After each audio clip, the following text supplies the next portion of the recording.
Hi, it's Angelo Gilambardo, Vice President at Central Executive Search. Here again, I want to talk a little bit today about the changes we've seen in remote work. Well, we all lived through COVID. It was a wild, interesting, somewhat bizarre time in our lives. And although we've seen lots of changes during that time, I think the interesting thing is during COVID, we were all asked to work from home, which we all understand the reasons why.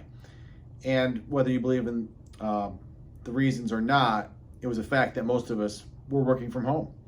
So the bottom line is, now that we've approached 2023, we're in a new phase. Most major corporations are asking their employees to go back to work. So what does remote work look like now in 2023 and beyond?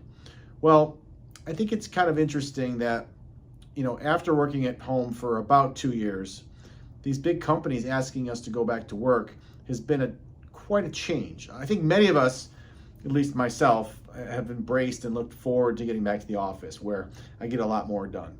But some people really adjusted well to working from home. And I'd say in sweeping generalities, the younger generation enjoyed it and they don't want to go back to the office.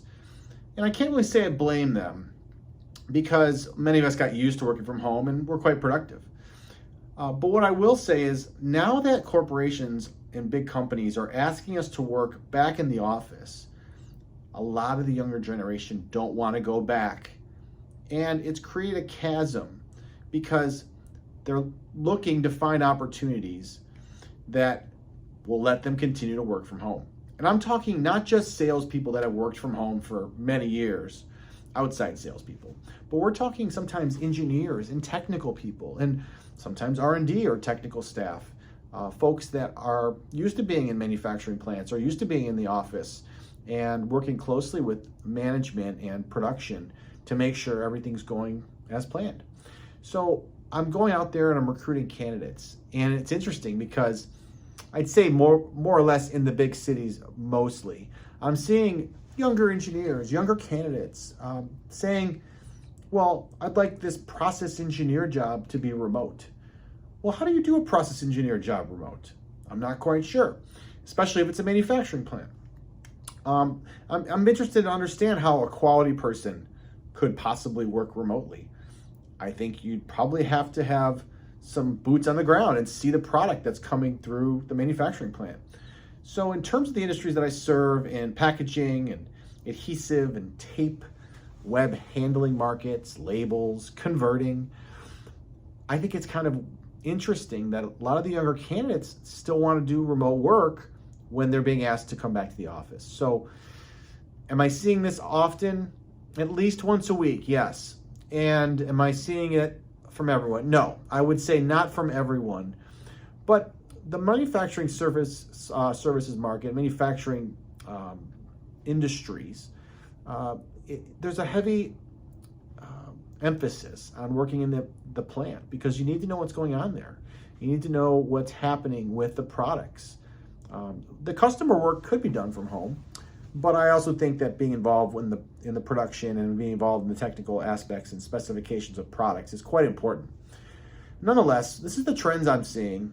Overall, most people have gone back to the office. Now, hybrid work is still a thing, and I think it's reasonable. To ask someone to come to the office a little bit less is quite reasonable. Maybe 2 to 3 days a week be in the office for key meetings and for important days, and then work from home when it's okay to work from home, or when you're visiting customers or working with customers. It's normal.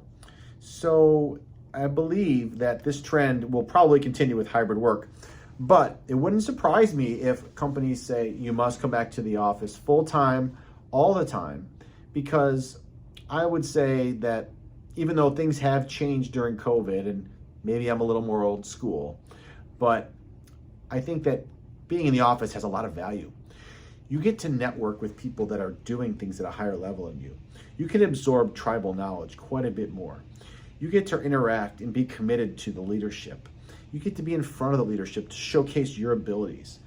This gives you opportunities for promotion. This gives you opportunities to grow as a person, as an employee, and as someone that can be a leader in an organization. So those leadership qualities that you observe and that you absorb through osmosis, being around leaders, successful leaders that have been doing it for 10, 20, 30 years, is really valuable. So don't underestimate the power of being in the office around people that make decisions, that are doing things at a higher level than you, and around people that can show you and give you an example of how to be at your employer, people that are successful. This is really important. Perhaps it's not important to everyone, but if you have ambition in your career, want to grow and want to become more, and let's face it, we all work to make money. If you want to make more as well, it's really important that you're around the people that can help you grow in your career. Career advancement is not just about learning new skills. Sometimes it's about absorbing knowledge and information and wisdom from people that are doing it at a higher level much longer than you've been doing it. So as far as remote work, I think it still has its value. We're probably not seeing the trends change completely, but they're shifting more into in the office than it would be complete remote work, although hybrid work, I believe, is here to stay for a little bit of time, depending on the person's role. I hope that summarizes everything well. If you have any questions about this, please let me know. Comment below. Like the post if you can. If you see it on social, share it. I'm happy to answer any questions. And if you don't agree with me, I would love to hear about it. I'm very open to it. I appreciate you watching this. Thank you so much. And I wish you the best in 2023 and beyond.